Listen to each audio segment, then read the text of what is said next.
Once upon a time, there was a princess named Sophia. Sophia became a beautiful queen. Yes, she did, child. The people were enchanted by her voice. Sophia wanted to share her voice with others, so she traveled to another kingdom called Atlanta. Sophia's voice is now heard 5 days a week on WERUradio, child. Monday through Friday, 2 until 6 p.m. Eastern. And they all lived happily ever after.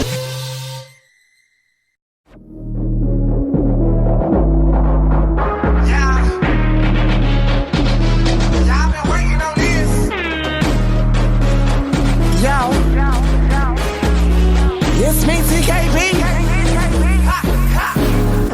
I'm with a 3 or 5. You don't want to smoke. I'm the hottest thing. Rock your bet your mama didn't know. Got the keys to the city. Everybody know me. I'm a city girl with it. I'm TKB. I'm with a 3 or 5. You don't want to smoke. I'm the hottest thing. Rock your bet your mama didn't know. Got the keys to the city. Everybody know me. I'm a city girl with it. I'm TKB. From RuPaul's Drag Race Season 6 and RuPaul's Drag Race Season 6 All-Stars. Hey, girl. Hola. You got to talk in that mic, child. You got to talk in that mic. What's going on? Oh, okay, yeah. You could adjust it. You know it moves. I'm so fancy and expensive in here. Well, we bringing these RuPaul Drag Race girls in here, honey. Then these girls that's touring all over the country, honey. And these girls that have been doing pageants for years. And these girls that are, reigning queens and all that stuff. So we got to make sure, honey. Yes, quality. And the air quality and the temperature. Has this mic been sanitized? Oh yes, this whole studio has been sanitized. I ain't worried about COVID. I just don't want mess on my mouth. God only knows what it came out. Are you fully vaccinated? I am. Oh, okay. Mm-hmm. Is your mom fully vaccinated? She is not, but before she come to my house, she will be.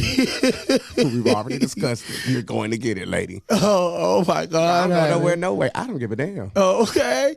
Well, as I said in the introduction, you've been performing and entertaining in Atlanta for years. You've been doing pageants for years. You've been, on RuPaul's Drag Race, and now you are touring around the country.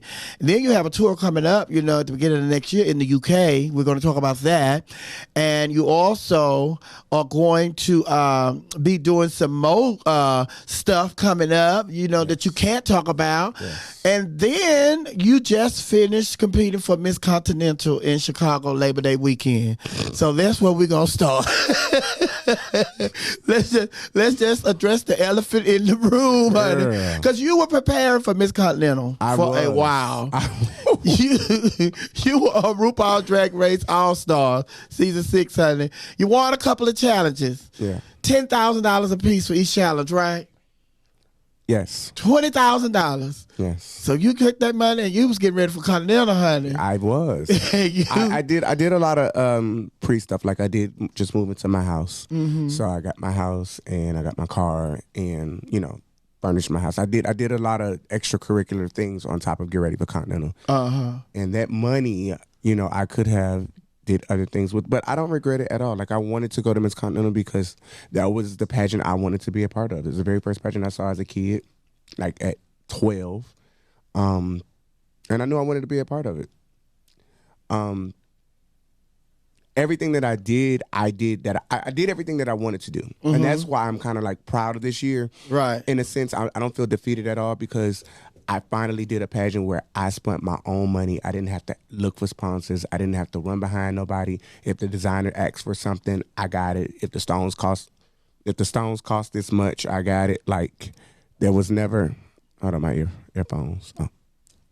Yeah, it was no situation to where I didn't need to worry about anything.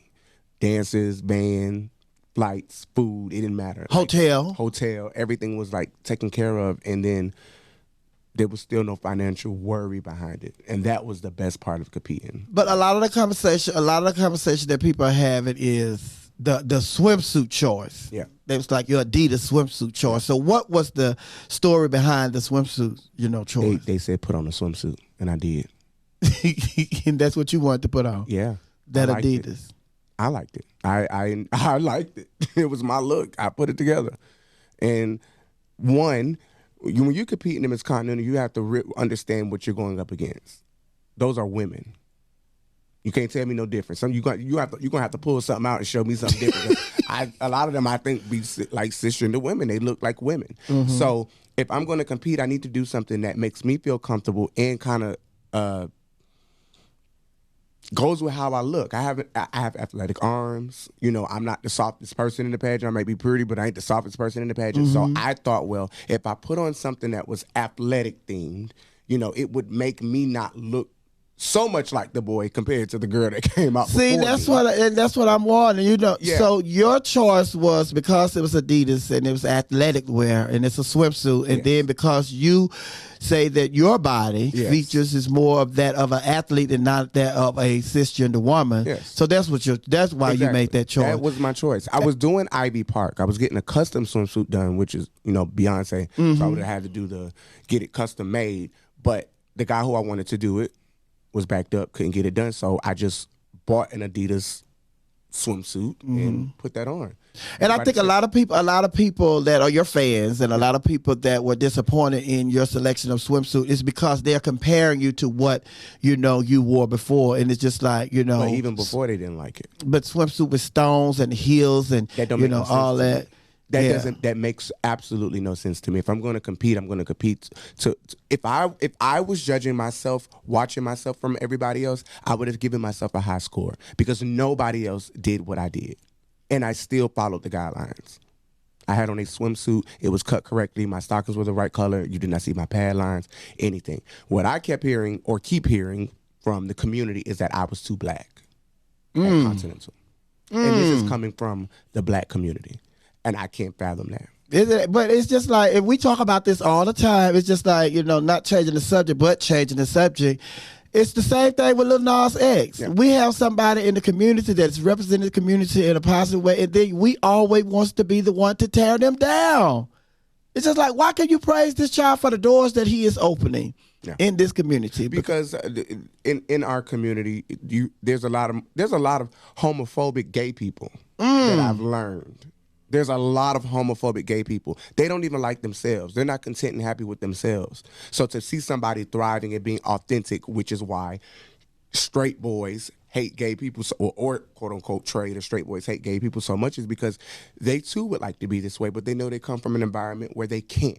It's either you're going to lose your family and friends and disappear and become a bag or gay, or you're going to be with your family, you know, and tell them the truth and then lose out on everything. Like, it's just, it's weird. People are weird. And like I said, I couldn't get I was too black at Continental. Why would you do Cardi B? Why not? Who else gonna do it? And we all like Cardi B. Everybody, there's not a person in this room, black or white, old or young, that don't know her music. So I didn't do anything foreign. But speaking of Cardi B and your talent, that was another thing. What happened? Because at the beginning of the talent, we was looking for you. So let's just talk about the night of Continental. First of all, you get there. I'm in one of the tents, so we all heard about the tent situation being outside. Okay, no tea, whatever, cool. I ain't bitching. We got a pageant to do. It's a lot of us. One night, fine. My helper, which was my child, was still in the hotel room fixing talent costumes that were not made correctly. So he had to fix those. It's already 5:30, pageant started at 7. So I leave, I go to the pageant. He's still not there. I call him, he doesn't pick up. I call him again, he calls back and says that I went to go get a new COVID test because, you know, you had to have 72 hours. He had got one that Friday. Today is Monday. 72 hours has passed. So he had went and got another COVID test done, but left his ID in the COVID place. They closed. Got to the pageant. They wouldn't let him in. My phone had died, so I couldn't get that information so I had to dress myself for presentation. I ended up getting bond glue on the bottom of my dress. I'm like, my hair is sticking to I literally dressing myself for presentation. So finally my daughter comes around the corner. She's like, Mom, you okay? I said, no, I don't have nobody to dress me. And I'm halfway now dressing myself through swimsuit. I still got to cover my tattoos and change my hair and do all this other stuff. For some odd reason that weekend, my child was acting really crazy, my daughter. Like, really, like, out of it. I thought she was high on something. Like, it was just like, I would get frustrated and she'd just laugh and be like, Mom, it's going to be okay. And I'm like, no, this is not the time to be, like, laughing. Nothing is funny. And it was really making me mad. So she was pissing me off so much that she couldn't even dress me right. So I say, leave, just leave. Go get Eureka. She go get Eureka. They already been drinking and smoking, so Eureka pull and high. Eureka like, babe, what you need? I'm like, babe, I just need somebody back here with me to look over me. I could dress myself. It ain't that damn hard. She doing what she can. She trying to steam out the thing. She sweating and shit. I'm like, Eureka, just... So she said, well, let me go get a Kiri because I know she's so. I'm on my fourth help at this point. Oh, my God. And I know you. So I know your attitude is not as calm as it is right now. So I know if they were on 10, you were on 10,000. Man, look, we get through swimsuit. At this point, they come back here. Now, let's backtrack. I did not get the shell to my gown until the week before the pageant. I'm not even going to get into the whole designer situation and all this other stuff. It's just lesson learned. But I did not get the shell to my gown till the week before the pageant. Of course, there's tons of other things that need to be done, and the dress needs to be stoned. I stoned 65% of that dress in the hotel room in Chicago. My dad came. He got the dress for me to finish it. Why is he still stoning the dress in the van in the parking lot during the pageant? So now we're at talent. My best friend Rico, who has ran around, got the dancers, been running around. He ain't been sleeping 3 days. And speaking of, shout out to Rico Cassadine, I would give him a lung if he asked for it. I ain't never had nobody ride for me that hard. Like, yeah. But anyway, he said he comes with a bag, a small bag, rolling bag. And I know that the backup gown is in this rolling bag. Now, I bought this gown off this girl because she was selling it. Pretty beautiful gown. Beautiful dress. But I had no intentions of wearing it at Continental because I had paid for my own shit, my own stuff. I didn't want to wear nobody else's stuff. He comes around the corner with the dress. I see him. He looked at me, I look at him, he said, before you freak out, there's a chance that you might have to put on the backup dress. Why, Rico? Because he is still in the van stoning the We're going to take a break because this is a story and you have to continue this story. But I just want to say this. Everything that you experience, and I know it's easy to say it, but it's harder to hear it. Everything happens for a reason. Everything happened for a reason. And this experience, it reminds me of Tommy Ross. And Tommy Ross had an experience similar to that. And from that point on, Tommy Ross never competed in a pageant. If she didn't have her stuff 2 or 3 weeks before the pageant, she wasn't doing the pageant.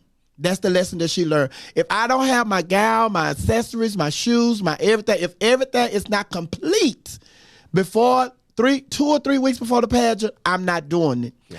And if anything, she said, if anything, I am not leaving going to a pageant and I don't have everything that I need to compete with me.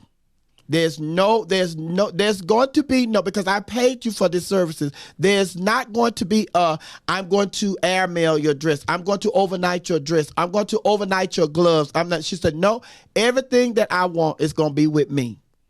So that's a lesson that I think, you've learned, and let that be.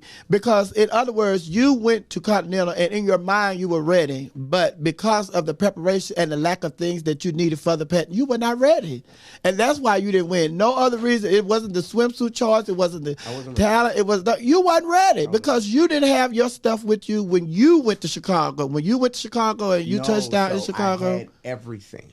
That was the problem. I had everything plus some. I had a backup swimsuit. But stoning, no stoning should have been going on. It shouldn't have. You shouldn't have even been stoning in the hotel. No, everything, right. All you had to do was work out, what are we doing, what I have to do, and what, because you've been to Continental before. So you already know all the conversations they had about, they had to dress intense and all of that. But we're going to talk about that too, because that was another big mess that, it's like they've been doing that for years. So why all of a sudden this year it's a big problem? Because your girl didn't win. That's why it was. But I'm your girl, Miss Sophia, hold it down right here. We are your radio. We are the home of the urban sound of pride. Sitting here with my girl, Trinity K Bonet, all the way from RuPaul's Drag Race. But on a happier note, you want to introduce your song? Yes.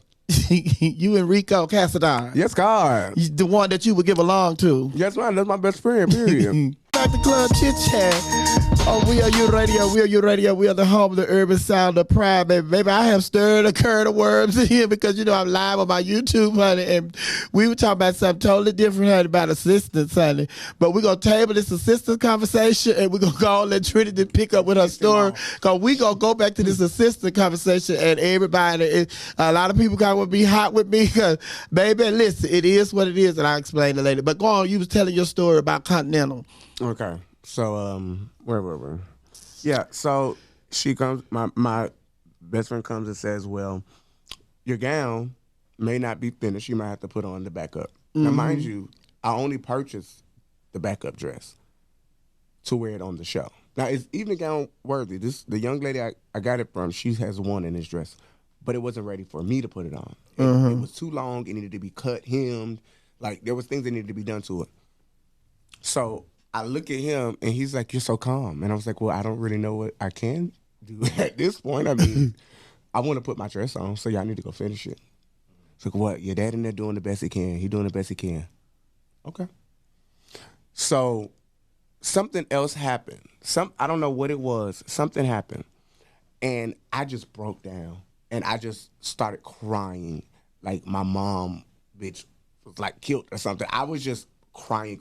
So the dancers, my best friend, like they are all standing over me, praying over me. Like, God, just take like just praying over me, because at this point, I want to go home because I feel embarrassed. Like, I feel embarrassed. I feel like nothing is going right. I spent way too much money. Like, I do not have to be here, bitch. I'm like, I want to go. I kept saying, I want to go. No. Get a little closer to that mic. Rico was like, oh, I want to go. I was like, no, we ain't spent no money. This is my money, and I'm ready to go. I got some pretty show clothes. Let's go. I'm ready to go home. Because I didn't want to be bothered no more. This is before Tyler even started. So they calmed me down. Akira back there with me. Her eyes crossed. She high. Everybody just messed up. They ain't come here to do no dressing. Nobody. They came to watch the pageant support. Maybe like 6 or 7 minutes later. So the concept of my talent was the Met Gala. That it was Cardi B, the Met Gala. That's why I had it was an announcer in the beginning. I had paparazzi. I had the feather fans. The boards were supposed to open, and I'm in the red that I wore at the premiere Cardi B look. You know, I take my picture with the paparazzi, and then it goes into the first song, and it's a whole production, a whole situation. I'm not there behind the boards. You missed your entrance cue. Yeah, because no one came and got me. I was standing, in the tents getting ready. Yeah. I'm standing there, and Akira said, "Girl, they playing your music. All I got on is the headpiece, in the costume that I walked out in, which was supposed to be under the big costume." I said, "Girl, no, they're not." She said, "Bitch, they're playing your music." I run over there. We were running with the Cardi B costume, the big one. It's huge. Right, that red. The back of it is as long as this room. Literally, I'm not exaggerating. It's huge. The music is playing. No one has came and got me. So I snatch the headpiece off. I walk out there. I do it. At this point, I'm over it. I didn't do a talent. I did a show.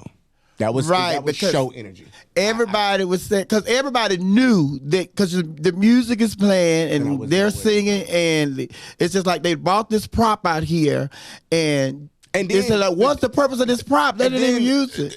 Rico and they why would y'all open the prop and y'all standing behind there and I'm not back there with you?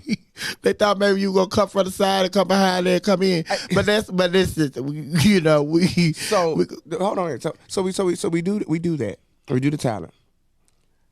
I walk off. I'm furious. Where's the backstage hand? Why nobody came and got me? Nobody thought that it was weird that contestant number 12 was not standing on the side of the stage manager.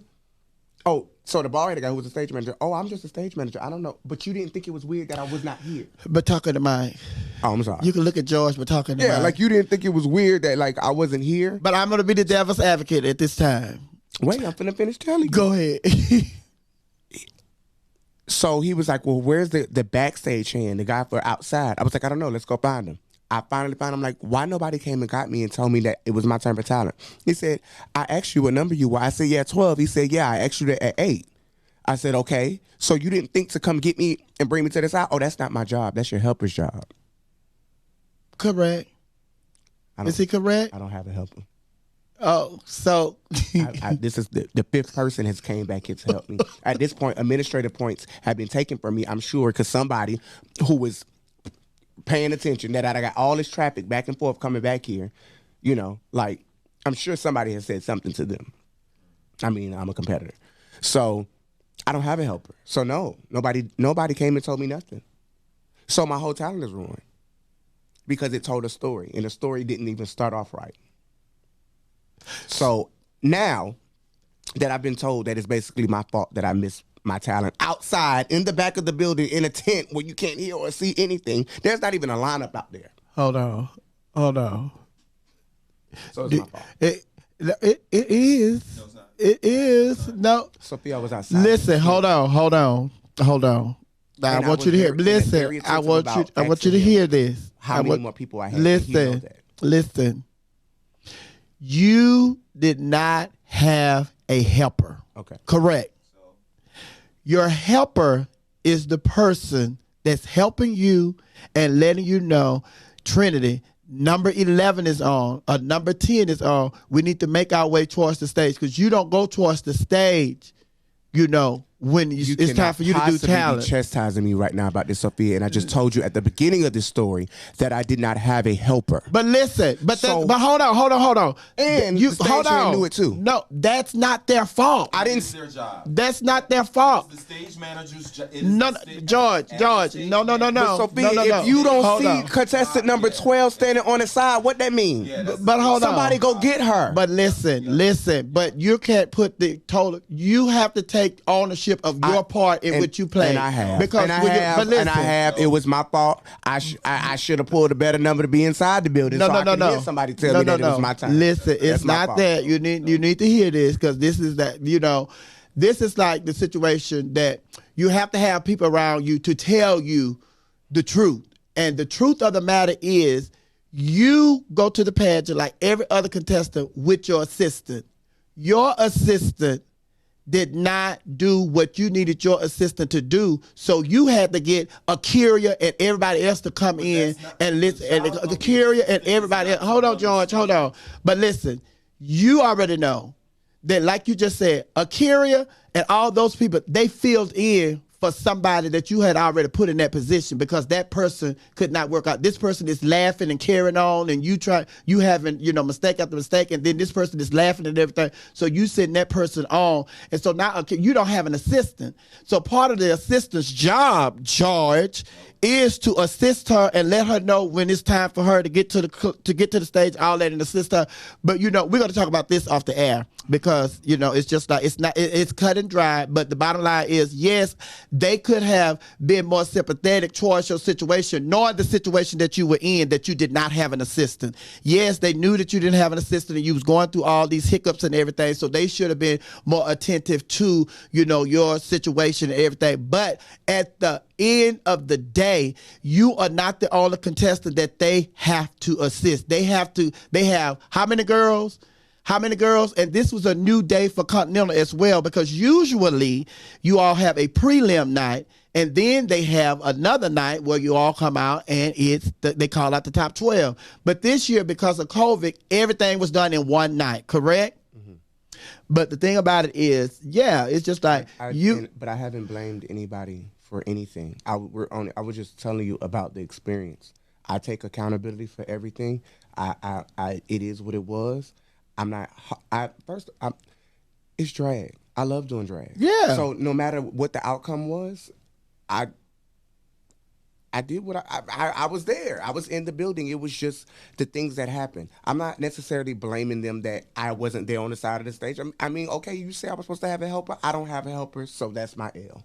Sorry. There's nothing I could do about it. I let him know in the beginning, hey, my helper couldn't get in, so I may have people coming in back and forth to help me out. But if you could just please bear with me. I said this from the beginning. So when he made the comment, well, it's not my fault, it's your helper's fault, when you knew, I didn't have a helper. That made me know where I was at and what situation I was in. Because, I mean, I don't know. You could have came and got me, you know? But you didn't. And it's over with now at this point. So now, I've tapped out. Now we got to go into gown. And my gown is still not even stoned. It's halfway stoned. So I have on a so I have on a gown that's not even fully rhinestone. And then the gown hair that I was going to wear, which isn't the blonde hair that everybody hated, I was wearing another piece, but it came down so far that it sat on my shoulder, and it just didn't go cohesive because he delivered that backstage at the pageant. So it didn't cohesively go with the dress, so I had to wear something up so it made more sense. It was just a series of unfortunate events. Mm-hmm. And, and like I said, no excuse made. My only thing about it is that the people who don't know what happened with me, who expected me to be a certain type of way, who's reading me and saying, right. I get it. Talk of their mind. Yeah, and it's no point in me trying to defend the situation where it's undefendable. It was a horrible night. It was a horrible night. But it was a growing experience. It was a growing experience. You learned a lot. Yeah. And you're going to take what you learned and you're going to apply it to not just pageants, but to your life period. Yeah, definitely. To your life period. Because, I don't leave it right there. We'll talk off the air. But I'm your girl, Miss Sophia. I just learn from it and apply it to my future. Just don't do these mistakes anymore. You got to really think ahead. And I'm a big procrastinator, and I have to get out of that. So that's another one of my own downfalls. I'm your girl, Miss Sophia, holding down right here on WERUradio. WERUradio, we are the home of the urban sound of pride. And we're not talking about that pageant no more. We're talking about Rupaul Drag Race. We're going to happier times. We're talking about shows. The pageant I lost the week before Continental. That was another thing. We're going to lose on national TV and then turn right around and lose again, girl. Yeah, that's right. I'm in here with my girl, Trinity Bonet, and that is another issue. When I call her Trinity Bonet and not Trinity K Bonet, honey, girl, she don't want them folk coming at her. And we talked about that yesterday when I said she was going to be on the show. George, about no, they own that. They don't own that name. Black China don't have because she didn't get married. She was married to Rob Kardashian. She's going to assume her last name. Black China Kardashian. That ain't her real name, though. That's her stage name. But they was not letting that woman take that last name. Baby, if she'd have got married to him, they wouldn't have had a choice. I know, but that's why they stopped that. Mm-hmm.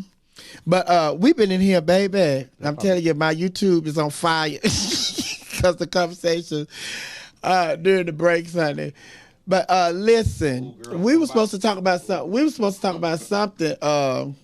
And I said, we're going to talk about, that was the assistant. When I was talking about the assistant, that had sparked the whole conversation, honey. But we want to talk about RuPaul's Drag Race. You were on season 6 of RuPaul's Drag Race, and then you have been wanting to go to RuPaul's Drag Race All-Stars forever and a day.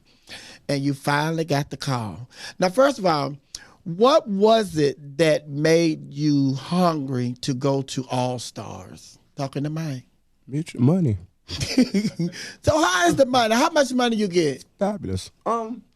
If you stay, when y'all all start out, it's like 13, 14 girls. How many girls is it at the beginning of the show? Well, our season we had 13. For All Stars. For All Stars. Okay. How much y'all get paid per episode? $2,000. And then the more each episode you're on, you automatically get $2,000. Mm-hmm. So then the only other person that get more money is when you win the challenges, you get that money, and then the winner get the $100,000. Yeah. But no matter how many episodes you stay on, each girl is gonna get $2,000 every week. No. As long as you're on the show, is what you'll get. So if you only did one episode, you get $2,000. That's what I'm saying. Oh yeah. So if you survive next week, I already know going 6, in, 8, I'm getting $2,000. Yeah. And then the money that you all get from the show, like the $2,000 a week, you only get that when the show airs, right? No, that just goes in your bank account while you're there. Oh, okay. Yeah, so you direct deposit. Okay. That way, and so but you don't get your challenge win money until the show airs. Okay. Yeah. So like you won the challenge, then it's just like they gotta wait till that show air. Right. And then once that show air, then that money hit your account immediately. What? Yes, and that's why I was right on time for Continental. I was like, baby, oh, come on. We can get what we want. Girl, boy, come on, Vans, flights, what I need. Let's ride. We good. Like, that money came right on time. Oh, because you was there how long? The whole season. I just didn't do the finale, which was, I missed one episode. You missed one episode. And how many shows y'all have? 13. So that's 13. That's 26,000 plus the other 10,000 for the challenge. That's 36,000 plus the other 10,000 for the other challenge you won. That's 46,000. Try, why we sitting here? We at your job. But you and so you said when you went to All Star, because you had been hungry, you had been hungry. There was a hunger in you to go to All Star, and so when you finally got the call to go to All Stars, you felt like when you walked in the door. I'm sure that's how you felt when you got the call about going to All Stars, because you walked in the door and you said, "You know they done fucked up, right?" Yeah. Well, it was for me. It was. I wanted to go back because I had been there before. It's like, you know how you experience something. It was like, oh, okay, well, the first time I did it, it was foreign. I had never been on TV. I didn't know. But now I had been there, so I knew what I was going to have to deal with, which made competing a little easier. And this time around, you're competing with people that you know. So I'm not going into a completely foreign situation. I don't not know nobody. And that made it a lot easier and funner.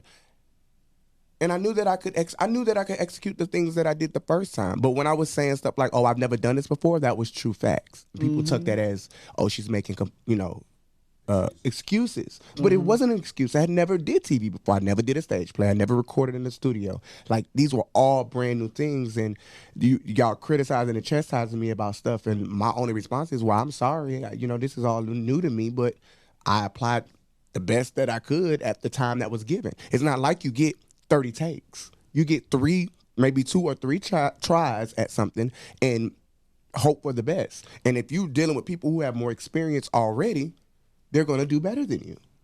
So that's basically what it was. So this second time around, I had 8 years to practice being a comedian, learning the script, remembering lines, stuff, working on my comedic abilities and whatever else. And I mean, the lip sync is something I've always done. So that was going to be the most natural thing, working on my sewing. Like, I had time. At that case, there was no excuse for me not to make the top 4. But wait, when you was talking earlier, you said that none of the girls reached out to say, "Look at my stuff," and da-da-da, and da-da-da, and da-da-da. So now I want to put the shoe on the other foot. Yeah. You went to RuPaul's Drag Race All Stars, and you was going to be a comedian for one of the challenges. You didn't call me. I didn't call you because I'm funny. What I'm calling you for? Okay. So let's be clear. The routine was well written. And the second take of it was absolutely perfect. They only showed the first take is the one that counted, and that's when I stumbled.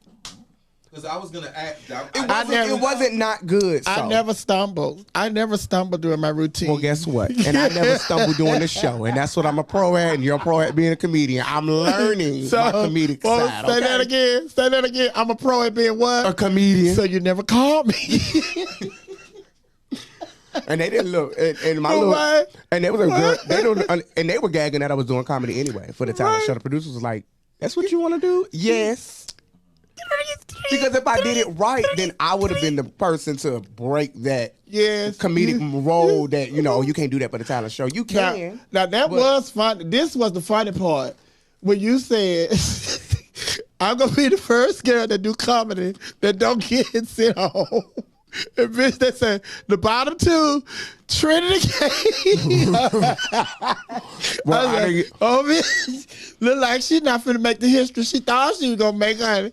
Because they got heard about it. She said, "Oh, look, yeah," but it was so funny because you was up there and you said, and just a second, they say, what was you thinking, girl? Because now you said y'all did like several takes. Right. But they let you know that the first take is the one that we're going to use. They let you know that up front. Yeah. So, bitch, when I fucked up the first one, I was like, well, what's the point of me? Because it's not going to matter, but I did it anyway because they use it to like put stuff here and there. So why not you just insert the good stuff? Because they at you. Somebody got to be in the bottom. And I was fine with that. And look, they could have sent me on that first episode and I would have been happy. No, I was you there. wouldn't. I showed up. You would not have. I wouldn't happy. have. I wouldn't have No, you would not. Yes, you would have. No, I would have not. You would Why have. you always want to think? I know you. I know. I would you, have bitch. not. No, I work with you at Divas and Dukes. Bitch, I work with you at Divas and Dukes. And baby, Them listen. people could have sent me home first, and I wouldn't have felt nothing. Honey, we're going to talk about it when that camera over there off too. Them people could have sent me home first, and I would have felt nothing. You felt that you just went home. You know, listen. I'm going to say this. Hold on. Let me say this. If they'd sent you home the first episode, the money that you had for Labor Day to get ready for what, you know what? Bitch. So now do you, looking back on the situation, knowing that your bank account was fat like it was? They wouldn't have saw me in Chicago. Life would have been, it would have been a different situation in life. I would have had to alter my goals. Oh. So everything happens for a reason. Yes, it does. I was supposed honey. to make the top, though. You were supposed to make the top? Yeah, but girl. All Stars. Now, All Stars. Now, when you were there, you were like the last episode. You didn't make the final show. So you was in the top 4? I was top 4, 5. And then it went back to 5, and then I got something. Well, that's what I want to ask too. What do y'all feel about them bringing these folks back? Once you get rid of somebody, I hated it. That's why, like, those last 2 episodes, like, my face was just like, I was over it because I knew that we were playing a fair game and we were going off of the bottoms and whatever the case may be. I had 2 bottoms that I put myself in, which was the first one, the comedy, and then the snatch game. And then that top 5, if you don't win the challenge for the top 5, everybody in the bottom. So because we were being fair, since we're all in the bottoms, we added that bottom on. So now I'm on my 3rd bottom. And then the girl came back. I didn't win that challenge. That was the 4th bottom. And at that point, there was nothing I could come back from. And I knew they were going to get rid of me because the next challenge was a performance challenge. And they know you could perform. I won the last performance challenge and choreographed it. But, you know, I'm going to say So it was this. like either way, I was out the door. I'm going to say this, and we're going to go to break. I'm going to say this, and then we're going to go to break. But my thing is, I was shocked that Simone won because it was set up for Ginger to win. For Kylie. For who? You shot that Kylie won. The big girl. What? Eureka. You talking about before? For the challenge. Yeah. Oh. Yeah, but Ginger wasn't. It wasn't. No. Who was it? The big girl? Eureka or Ginger? Eureka was the one. Who won? The girl who won the challenge when it had built up to $30,000. That was Ginger. And then they brought right. That's who they wanted. Yeah. Definitely. But Miss Thang ended up winning. Mm-hmm. So I was like, child. But I had already said it was going to be Kylie or it was going to be one of the big girls. Because they brought Miss Thang back. Yeah. Miss Thang back to lip sync against her. And then it was just like, okay, come on. And they didn't even show her that, like when they edit that out, all they showed. Did you notice how I got all the stunt queens and flippers and then these they were at you. They were at you. They have been at you for a minute, honey. I don't know what I do to these people. They at you at the shows. I just show up and just do They at you at the pageants. I don't bother nobody. They at you at Rupaul. And I'm sure if you leave out here and you go to Kroger, they're going to be at you. But girl, George had a question. What? We're going to go to, he said, go to break, because he been at me about these breaks too, girl. He at me about these breaks. But I'm your girl, Miss Sophia, holding it down right here on WERUradio. WERUradio, we are the home of the urban sound of pride. WERUradio, we are the home of the urban sound of pride, baby. Let me just tell y'all something. I'm in here, girl, I don't know if I'm a DJ today or if I'm a mother, if I'm a friend, because I'm in here and I'm just giving her all these nuggets, honey. I'm just getting, I've always, and she can tell you, I've always pull Trinity to the side. And, you know, Trinity, not only Trinity, but my kids and some more entertainers, I pull them to the side. George, your mic is on, by the way. And, you know, it's just like stuff that I've learned and I've tried to keep them from falling down, from experiencing the same things that I've experienced, honey. But sometimes you get to the point where people are not going to get it unless they make that mistake and they have to go down. It's kind of like a mother. A mother don't want to see their children, you know, in harm's way. And if I've learned something in my life that, you know, I can keep my child from, you know, suffering hurt that I did, then I'm going to do that. And it's the same thing. But George, you said you had a question that you wanted to ask Trinity before we went to the last break. Yeah, I pull up on the mic, baby. Pull up. I'm gonna pull up. I just don't want to be on camera, so I was trying not to be on camera. But anyway, the question that I had was, when you watching the shows, and my favorite part of RuPaul's Drag, one of my favorite parts of RuPaul's Drag Race is the Snatch Game. So when you are on the Snatch Game, everybody's like, "Oh yeah, I'm gonna be ready. I already know what I'm gonna do. I know how I'm gonna do it." Is that a bigger challenge than people actually expect? And how was it for you? Well, as we saw, it wasn't so good. Right. But Snatch Game is hard because they want you to hopefully look like the character you're doing, possibly try to sound like them, be funny, and you got to be quick and witty on your feet. And that's what Snatch Game is about. It's just being quick and very witty. No matter really who you're doing. Right. If you have the gift of gab and you know how to be fast, then okay, great. And I'm not the fastest person. I'm not as fast as Ginger Minge. Right. That's her thing. That's like, she's been doing it a lot longer. Yes. Like there was no beating her. I don't care how you put it, how you slice it. She was gonna win Snatch Game, period, because she's a genius at that type of stuff. And Kylie magically surprised me as well. Like, her Dolly Parton was really good, and the one-liners, how they was able to bounce back and forth off of me, just like they was ripping me to shreds, but I thought it was hilarious, because it was what it was. I was in the room, Now, do you think, looking back, would you have chosen a different character? Maybe was it the character that lent itself to the jokes? When I said I wanted to do Whitney Houston, I did practice the Deborah Wilson version, the Mad TV version. It wasn't until I got there and I was like, I just don't want to. I do Whitney Houston as a character, like for real. I have a level of respect for her, and this is something that's going to be carried on forever. This show will be watched for years to come, and I don't know. I just didn't want to be that representation of her, because outside of the way that Deborah put on Whitney, there's nothing funny about her. But unless you've been around on a personal basis. I couldn't tell you she was right. It wasn't until she was high that we found it funny. Right. And I didn't want to show that. Here's the thing, and you're a comedian, Sophia, so you probably can speak to that. But when you're doing comedy and you're trying to be funny, and you know that this is the version of this person that people find funny, you can't be reverent and be irreverent at the same time. Right. Does that make sense? Mm-hmm. And then I felt like, well, if it's one out of two things, at least I could look like her. I may not have been funny, but bitch, I was sitting there. I was sitting. I was in my character, but I don't know. And then when I thought back on it, the only other person I would have done probably would have been like Jocelyn Hernandez. I thought maybe that I could have made funny. Yeah. I'm a complexion. All you had to do was just mess up the words. I could, yeah. That's all you. Yeah, like. Well, you all don't know me. I don't know what they're talking about. You all don't know me. But the thing about comedy for me, and I try to tell everybody, first of all, comedy is you're not trying to be funny. You are funny. Yeah. And a lot of people make mistakes when they're trying to do comedy is you cannot do comedy and try to edit yourself while you're doing comedy. And you cannot go into the game taking away your points. It's just like if you're going to go in the game, you're going to be Whitney Houston, baby. Listen, I love Whitney Houston and blah, blah, blah. And the reality is Whitney Houston did such and such and such, and Whitney Houston went through such and such and such. And like you said, it's just like we all laugh. When we found out certain things, we all laugh. But it's not that we are laughing at the situation of Whitney Houston and her tragic end. It's just that, when Whitney Houston was being Bobby Brown, what Whitney was she was funny. So it's just like, and you do that a lot. You take away your you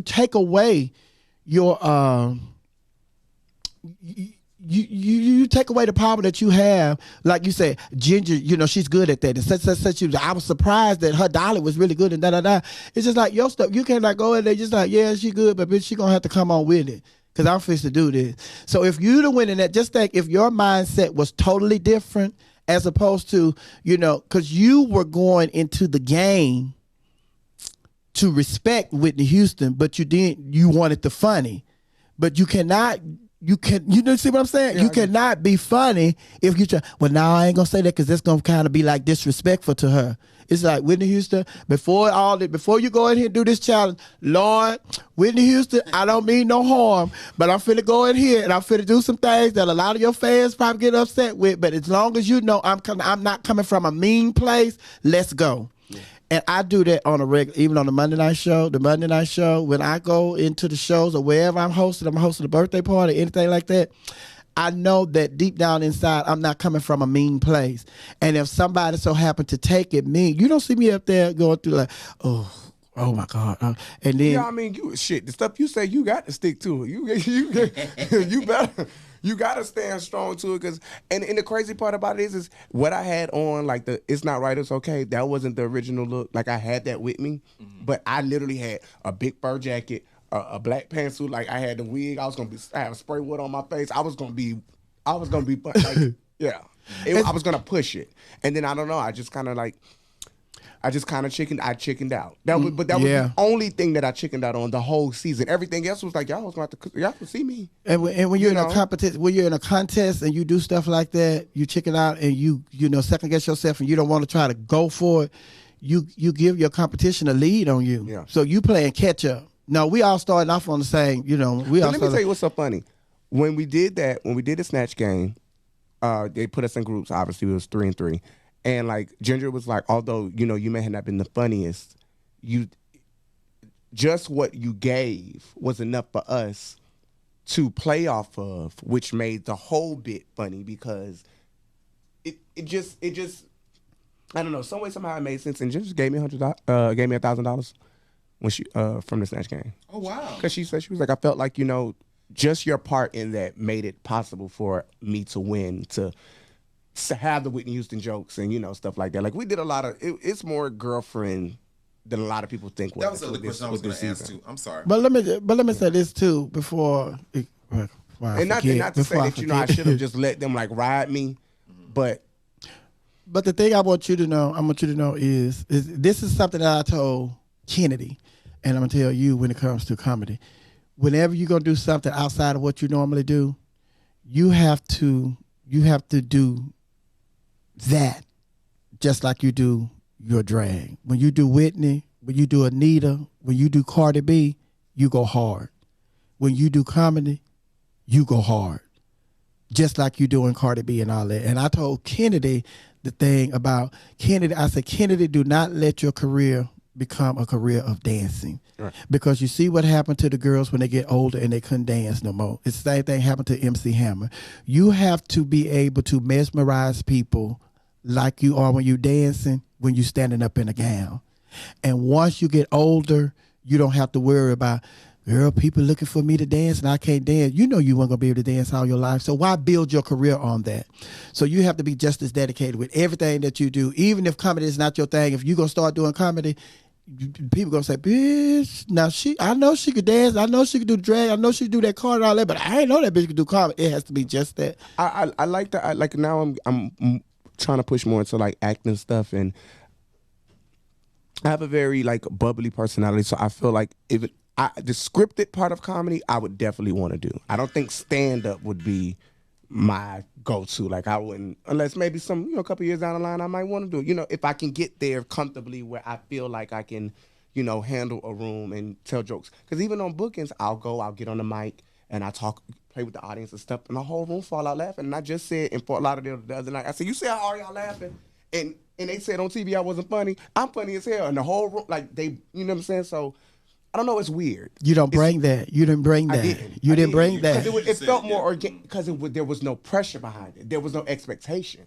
When I can be organic, it's different. I don't have nobody telling judging me. It's like I can just say what I want. But listen, that's it. That's it. So if you know that's what it is. Why would you try to write a script for comedy?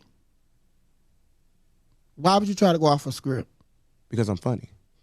But when you funny, when you're funny, you're just impromptu. You're just going off the cuff. No, but I can also write something that would be just as good. Like I wrote the first time I was on Drag Race, I wrote my skit out, and they thought it was, like. But let me say, it's the execution. Let me say, you're right. You're right. But this too. I'm gonna tell you this. That's like if you write a script, you can write some funny shit, but you can't act it. Listen. with white people.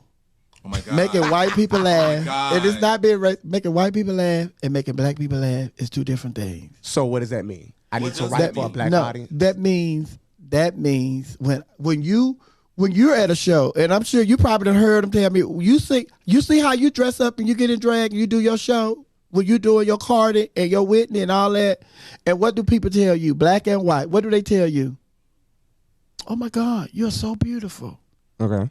I put on my wig, my unit, and my lip polish. And what do they tell me? Oh my God, you're so beautiful. Oh, because that's not the same thing. That is a horrible equation. But no, the thing about it, no, it's different because those people just look for you. White people look for you. They just look for you to show up. I'm not gonna stop saying because they look for you to show up. No, because what you're saying, because black people expectations are extremely too high. Yeah, Extremely too high. and it's different. But I don't do my drag based off of the expectations of black people. Now that I've never done. That's not what I'm saying. That's not what I'm saying. Yeah, It's because you was asking why is the response different, and the reason the response is different is because they expect black audience expect more from you. White people are just glad that you showed up. But I can handle a black audience being on the mic just as much as I could a white audience. Me too. I just ain't got the opportunity. Ain't nobody giving me no mics at the black club to talk. I ain't got no hosting opportunities at no black clubs. Anytime I get that opportunity, it has been at white clubs. Doors have to be open. Our people ain't opening doors for us. Because you're not known as a MC or a comic. Yeah, but yeah. Hold on. How did you become one? Huh? Somebody gave you an opportunity, right? I came in the game. Somebody gave you an opportunity. You didn't Exactly. walk in there with your own club, radio station, or TV program. Somebody No. afforded you the opportunity because they believed in you. But my You gotta give focus, somebody my a chance. focus going into it was comedy. Well, you know what? Good. I'm finna start focusing on being a comedian. I'm finna show you, bitch. Exactly. finna show you. Exactly. I'm gonna show you. That was my focus. And then it's just like you doing the opposite. You're doing the opposite of what I did. When I came into the game, I was wearing all the makeup and all of that. But even when I was wearing all the makeup, my focus was still, I just wants to be Geraldine on this mic. And Geraldine ain't for all this makeup, all these 3 colors on her eyes, highlighted, and nose, the white line down her nose. I had to play, when in Rome, do as the Romans do. So I had to do that to get my foot in the door. But even while I was getting my foot in the door, I knew that my main purpose of going through the door was to do comedy. And when I got in the door, okay, this is what I want to do. I mean, that's the same with drag. So you do the same thing. I wanted to be a great entertainer. Exactly. And I did all the necessary stuff. Yeah, that makes sense. We got to go to break. Yeah, we do, because it's getting ready to go to happy hour, honey. But I'm your girl, Miss Sophia, hold it down right here on WERUradio. WERUradio, we are the home of the urban sound of pride. What is London? London! Welcome to Club Chit Chat's happy hour. Get your drink on, get your smoke on, get your pills on, get your infused Rice Krispies on, get your edibles on, because everything is legal right here at Club Chit Chat during our happy hour. Our special guest today is Trinity K Bonet from RuPaul's Drag Race, RuPaul's Drag Race All-Stars, and a couple of things that we have to talk about, we hadn't talked about. But before we do that, usually I do birthdays right here during this break, but George is here, so you know we're not going to do birthdays today. But I do want to wish my girlfriend, the one and only Paris France, she's a former Miss Black America, former Miss Black Universe, and a former Miss Continental. She is celebrating her birthday on the day. Happy birthday, Paris France, all the way in New Orleans, Louisiana. But one thing I want to talk to you about, Trinity, we haven't talked about, is your experience on the Ellen Show. You were a Whitney Houston impersonator on Ellen Show. How did all that come about, and how was that experience?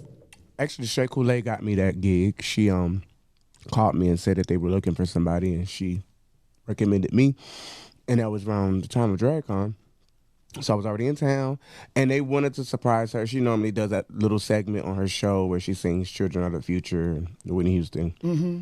And they wanted to surprise her. It was a season finale. And yeah, so I got the job, and it was like, I was like, oh, okay. But I've always said I wanted to be on the Ellen Show. Like some way, somehow, you know, like I want to be on the Ellen Show. I never in a million years thought I would have been on there performing. Okay. Like, actually like doing the show. So That was cool. and she didn't even know I was there. Like when I walked out, it was a surprise to her too. And then, yeah, so that's why she kind of was looking like. So the producers and the stage manager did what they were supposed to do. Exactly. The producers and you were in place. Right. And they came and got 3 segments for 4. Yes. But listen, also, you have a Moon Trophy. Yes. Thanks to Taylor Swift. Yes. How was that experience? Oh. Well, I remember when she got the award and she won like Video of the Year and called all of us up on the stage. And then when we walked off, she was like, "You all are getting awards," and I was like, "Bitch, what?" I said, "No, you're all are getting awards." I told them if I won this award that I wanted everybody to have one as well, and I just broke down crying. And y'all were in the video. What was that song? Are you getting an Emmy? Well, the Emmys, I asked that question on Twitter the other day. I think the Emmys are only really based off of the season 13 cast. It wasn't for the All-Stars cast. I would have loved to have received one because I believe that if you win or have a citizen affiliation, you can purchase one as well. You can purchase one, but you're not going to get one. Yeah, Only Rue going to get one. Yeah, I don't know if Simone and them are getting one. No, they're not getting one. But you can still you can purchase one? Yeah, I think it's like $4,500. Because I was in, we got an Emmy award. Yeah, but we didn't get one. Because you're affiliated, they put your name on it and everything, but I think it's like $4,500. But I would pay $4,500 to have an Emmy on something I was affiliated with anyway.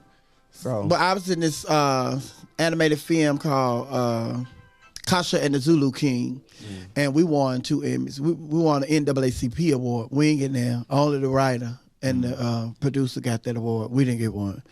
But I have some questions. You know, I was asking my laughing hyenas in my chat room. I said, what y'all want me to ask Trinity? And so let me play with it, bro. He said, I have a question about TK Elimination episode. How come the win didn't count towards the score and only the bottom placement? Did you win something that night? No. We said, how come the win didn't count towards the scores? And only the bottom placements. Because if they're asking me how come my wins didn't help me stay out of getting eliminated, I had 4 bottoms and only had 2 wins. So the cons outweighed the pros. Okay. Another question came from Claudia. She said, if you can say one thing to Bianca Del Rio, what would it be? Send me some money. Bitch.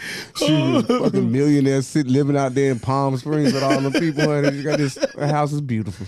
Oh my God. Listen, Alfred asked, do you feel that a strong sisterhood was developed on All Stars? Oh, most definitely. And I feel responsible for it. I think a lot of people went in there with the mindset of just competing and not getting to know the people that they were competing, with. And I was very adamant about like building, relationships.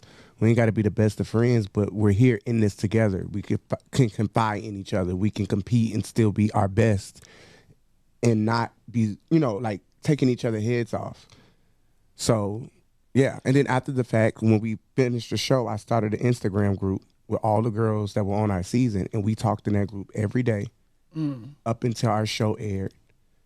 Because I was like, we need to keep that communication and we need to talk to each other because whatever we see on TV, if you don't like it, if you ain't talked to me in 6, 7, 8 months, it's like versus when we saw stuff or something was said, we would instantly go in a group and we would address it. Oh, okay. And we were able to talk those things out instead of just accept for certain people who decided to take it to social media. Listen, who is this? Claudia wants to know, where does the concept for your runway comes from? Baby, you ragged all season. Every time you turn that corner, I gagged, except the crossing guard. First of all, the crossing guard was supposed to be, again, funny. See, now I should listen to Sophia and not try to be a comedian. But the crossing guard, okay, I did not understand the assignment when it came to the blue collar challenge because they were asking for blue collar women workers, and I didn't think about putting the look in drag. Oh. Like how Eureka did the crossing guard, but she had the little boy on her back in the back. Like I didn't think about putting the look in drag. The girls turned it for that, My mind didn't go that far. On top of, you only get 3 weeks to get ready. I had no money at all. I pulled... you had some money. You had $58,000. No, you didn't get the money to have... Okay, go ahead. I was living with Wade. We was doing Divas and Dukes. I was homeless practically. Like, it was not the best time to be competing on a show of that caliber, but I couldn't put down the opportunity. And thank God for Rico Chappelle and a few other people who, like, most of the stuff I had on was Rico Chappelle. Another question comes from K Mac. If your name wasn't Trinity, what would it be? Probably Jada. Jada? Yeah. Oh, wow. Behind JD Iman from Miami, Florida. Oh, God. Tender. What's your favorite look? This comes from Phoenix, the realtor man. What's your favorite look ever on Drag Race? That I've put on? Oh, God. Maybe I think the goth. That big, like the big black tulle situation that I had on, like that was, and it didn't even read the way it should have on camera. It was so lovely. Wow. That, and then after that would have to been my redemption look that they had us do when I had on the black with the, I liked my makeup and stuff there. You do you do your, like, y'all at RuPaul's Drag Race? Y'all don't have y'all phones and all that stuff, huh? No, because I was saying if y'all had the cameras, because usually when you do something for a pageant, you do your gown and everything, you do a video of you trying it on and all that stuff. So y'all not able to do that because you can't have your cameras there. Mm-mm. Oh, that's horrible. You do what you can. Most of us were like, I know I was making stuff as I go along with certain things. Kylie was doing the same thing. Like a lot of her stuff was like built too, dealing with this designer she had spent money on, and he didn't even finish half of her stuff, so she had to go to Willem and and get stuff. Walmart, y'all wasn't near Walmart. Listen, actually, we were. I'm gonna ask this question, and then we're gonna go to break, honey. From Phoenix, realtor man, why is it seem that Raja was giving you shade with comments outside the show? Comments outside of the show? That's what he said. Raja. I think that she was being shady towards me, but that was her not communicating with me about certain stuff. Like I said something at Roscoe's about the challenge that we did, the acting challenge, and we were tied up against each other, and I kept saying, like you could feel her energy going down. Like you were literally up under this person. I could feel her like being defeated, and I was like trying to like, girl, we got this. It's gonna be okay, coaching her along. And that's all I said. But she took that as I was reading her or said I could have said that to her in person or something, and then made a whole tweet. And I immediately called her, like, you got my phone number. Don't do that. We better than that. Like if you felt like what I said, was wrong, which it really wasn't, but if you felt like it was wrong, I think that we're good enough for you to pick up the phone and call me. That was the purpose of us building a relationship, so we didn't have to take it to social media. Because if I feel attacked online, you don't want it. And that's the Trinity I was telling y'all about earlier, honey, that I work with at Way, Divas and Dukes. But I'm your girl, Miss Sophia, holding it down right here. Oh, we are WERUradio. We're WERUradio. We are the home of the urban sound of pride. Baby. Oh, girl. I don't know. What was all that? Where all that came from, honey? Chime in here with Trinity K Bonet, honey. She was on season 6 of RuPaul's Drag Race. Then she was on season 6 of RuPaul's Drag Race All-Stars. Girl, you need one more 6, girl. 666. Where the other 6 gonna come from? Where the other 6? Oh my God. Oh my 6 God. months. You did that. What's up? Oh. That happened in 6, girl. Baby. Oh, girl, but you getting ready to do a tour, a UK tour. Tell us about that and how did that come about? I'm doing a stage play. Actually, me, Shimon, and Alexis Mateo, we're all in that stage play. It's October 14th through the November the 10th or something. And it's like a remake of like Cinderella, but like a drag version. I'm like, who are you? I'm the evil stepmother. Oh, you the stepmother? Yes. Well, who is Tamisha? I'm not sure. Oh, you don't know nobody's character but yours? Yeah, I'm not sure if. Well, who is Cinderella? You don't know. You don't know. You don't know. I don't know. I'm just showing up and doing my part. Girl, listen, I didn't want to say nothing. Girl, the checks have been signed. I didn't want to say nothing, girl, but I'm Cinderella.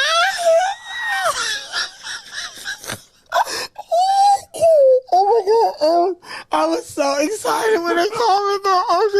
I was just, oh my God! I could not believe. I said, y'all want me to be Cinderella?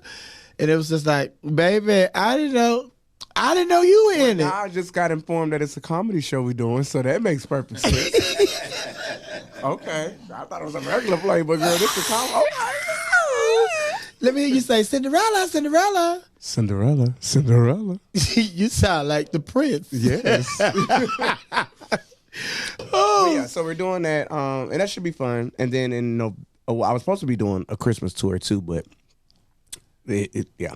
Yeah, somebody that scrooged your Christmas tour. No. Some other work is kind of like coincide. I had some other projects that's gonna be in the way. And then we're working January, I'm doing my own tour, the Nerve tour. The nerve of y'all. Oh, the nerve. Yes, in the UK, and it's 12 cities, which is pretty cool. Like I'm having like dancers and stuff. It's gonna be really, really nice. So we working together in Tampa on the 2nd. Next month. You done been down to Tampa a couple of times, honey. They covers the floor in money for you, girl. No, that's Fort Lauderdale. Oh, Fort Lauderdale. Yes, but okay. Tampa, yeah, I'm former Miss Dumar, so many years of going back to that. We're finna go down there and get some cheese.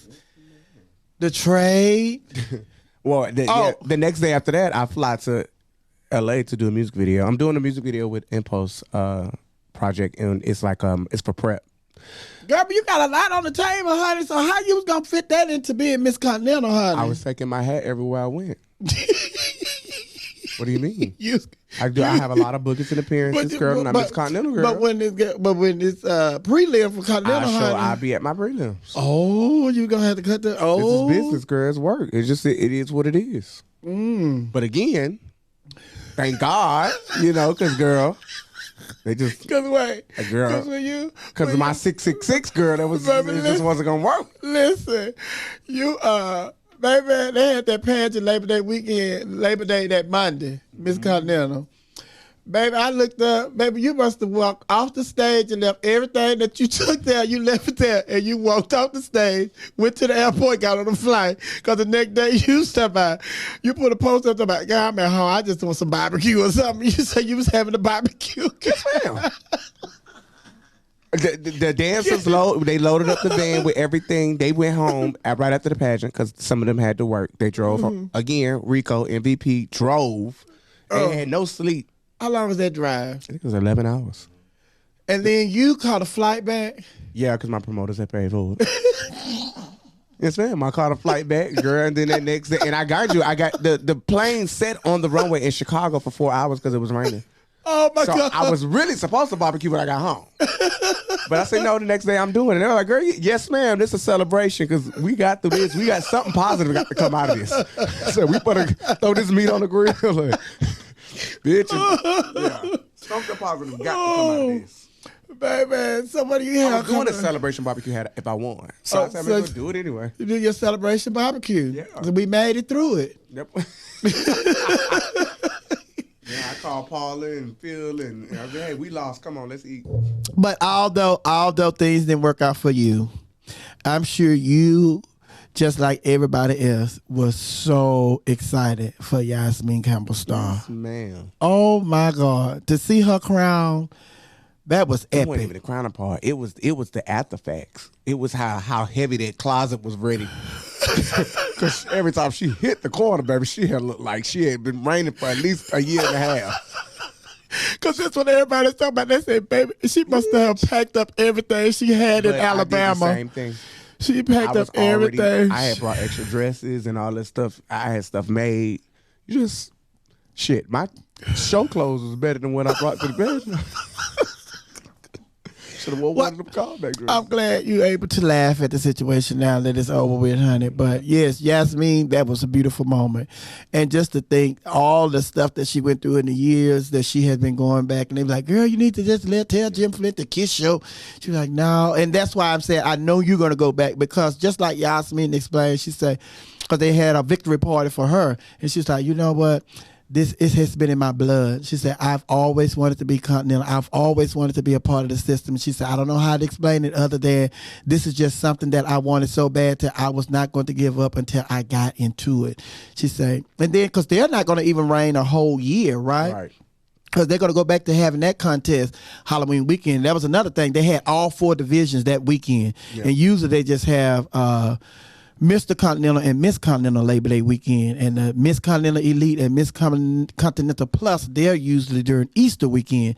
But because of COVID, the current queens had those titles for like 2 years. So they said, we're just going to have all 4 divisions. That's why they were one night and all of that. But just to see her win, it was a beautiful thing. She is not going to play for these 6 months. No, she's not, because she was there. She won Friday night, Saturday for the boys, for the was it the boys Saturday? She came out, she had on gowns, coats, everything. And then she came back Saturday, Sunday night for Miss Continental Plus. She had on gowns. They were like, oh my God, wait, what is this thing? How did she bring on? Call me. So she must be knew something we didn't know. No, she was prepared. And then that Monday night, she came out and I said, baby, now either when she won, she got off stage and she went and called somebody, listen, I need you to go to my house. I need you to pack such, and ship it to me right now. Right now. Because, baby, she looked like you said, looked like she had been reigning for years. Because that lady was not playing, and she was beautiful. But she's a sweet individual. But, tell people how they can keep in contact with you and all that good stuff. Yeah, all my social medias is my name, Trinity K Bonet. My YouTube is TKB TV. I have more content coming out as far as YouTube and stuff is concerned. ASAP, actually, as well as what else am I doing? Well, I was playing around with doing some more music, but I don't know. We'll see about that. But I have a lot of new things coming up, a lot of projects and bookings and stuff. So if you just follow my social media, Trinity K Bonet, Twitter, YouTube, Facebook, Instagram. I ain't giving y'all my Snapchat. That's private. What about your OnlyFans? I don't have an OnlyFans. I wish I should. Oh, you in love now, so you to let that go? Oh no, we OnlyFans worthy, girl, because like we could put some content out. No shade. But girl, I do too much advocacy work, and that's just contradicting. You can't be telling the people to do right. No, you got to show them how to do it right. Ooh. But in the last question, I'm gonna just throw this out here. You can answer it. Because I always say, ladies and gentlemen, welcome to the stage, Trinity Kardashian Bonet. Mm-hmm. And you be saying, you are the only one that say Trinity Kardashian Bonet. Why you can't just say Trinity K Bonet? Why you don't want me to say Kardashian? You started that though. Like I changed my Facebook name to Kardashian, and I did the show one night, and she actually said it on the mic and been saying it ever since. But it wasn't like, you just do like little gags or stuff. I didn't think of it as like that was gonna be my stage name. But what the K stand for then? It stood for Kardashian. She's scared of them 400. I'm not even scared of them. Yeah. I'm not even a huge fan. I just like the sound of the last name. Something about the last name sound expensive to me. Well, that's your middle name. That's your middle name. You better use your middle name. You stand on. So everywhere you go now, when you in the UK, when Chloe, like she said I could be a Kardashian, and I've met Kylie. I've met Kylie. Good. Yeah. Kylie ain't even no Kardashian. Right. She a Jenner. That's Bruce's daughter. It's Caitlyn's daughter. Oh, yeah. Caitlyn Jenner. Yes. Oh, okay. Miss Caitlyn. Uh-huh. Miss Caitlyn. Yeah, I said that was the last question. So you done fill your mouth up with some cheese, some Cheetos. I mean, some Fritos. But thank you for coming in here. I've enjoyed this. You've been trying to get here forever and a day. I've been trying to get you in here, but I scheduled you. You supposed to be here one time. Who you supposed to be in here with? Oh, Kennedy. You and Kennedy were supposed to be here. Was it? Or was it was Kennedy. When you had a carrier here? Was it No, it was Kennedy. Yeah, because Kennedy was the one that told me you said you was going to come up here that day. And then you was recording. I thought Kennedy was with Jasmine. You were recording. She probably was up here with Jasmine. By the time you were supposed to be here, I think it was supposed to be with Kennedy. But anyway, thank you. I've enjoyed it. You going to come back? Of course. When you want to come back? See you tomorrow. Ladies and gentlemen, she'll be back. No, tomorrow. Chat with you on the weekend. I ain't doing nothing. I sure will. But tomorrow, my guest is going to be... Well, thank you, George, for coming in. George, you have any questions? George be sitting here. You have any questions? I've thoroughly enjoyed listening to you and seeing your personality in person. Seeing you on television, of course, as a fan. Thank you. Not that dude, but, a fan is totally different. So... seeing your spirit, hearing your thoughts on things, it gives you a different perspective. So, thank you so much for coming here. We appreciate you. Okay, look, Phoenix, the realtor man, said Vegas bound if they have any sense. She talking about I guess he talking about the RuPaul, Vegas gig, honey. That would be great to see. Hopefully one day. Yeah, one day soon. Oh, and then this last question. Ronnie asked, "Are you running for Miss Gay US of A again?" Honestly speaking, that has more of a possibility than me going back to Continental too soon. I was really kind of contemplating going back to doing USA, possibly. That would be my next big adventure. So we'll see. And only because, like, shit, my first year there, I got second runner-up. So out of 33 girls, like, I could very much so. Yeah, I don't know if you just make sure you have shit. I don't know if you'll USA, they get ready in the building, but I don't know if you'll that was something that we said we was gonna cover, honey, but I ain't gonna talk about it, child. We out of time, child. We out of time. We don't have time. Because they was the whole thing about y'all dressing outside in the tent and all of that. And they said they've been doing that for years. So now wives is a big issue when we've been doing this for years. It was never brought up. Yeah. Like, somebody probably felt some type of way about it, but it wasn't enough. And then it wasn't even a contestant that complained about it. So right. Somebody that don't even do pads. And there you have it, ladies and gentlemen. I'm your girl, Miss Sophia, holding it down right here on WERUradio. WERUradio, we're the home of the urban sound of pride. I want you to be blessed. I want you to be a blessing. But more importantly, I want you to be yourself, because no one else could be you but you. They can only be a carbon copy of you, but a carbon copy is never better than the original. And you, my laughing hyenas, my Macintosh kids, my WERUradio family, my Manimob, my Beehive, my bars, my divas, my Okurus, my Titas, my beautiful people, my Flamettes, and my Navy. You are all originals. Yes, some of you are. I want you to know that the 3 o'clock hour was brought to you by Fall Tackler. For all of your Fall Tackler news, why don't you go to falltackler.com. I'm your girl, Miss Sophia. I'm so glad we had this time together. Thank you, Trinity. Just to sing a song or share a laugh or two. Oh, didn't we laugh? And before you ever know it, what? Comes the time for us to show it. What? Why the hell is London? Time for us to say so long. That nigga stood me up. I'm out.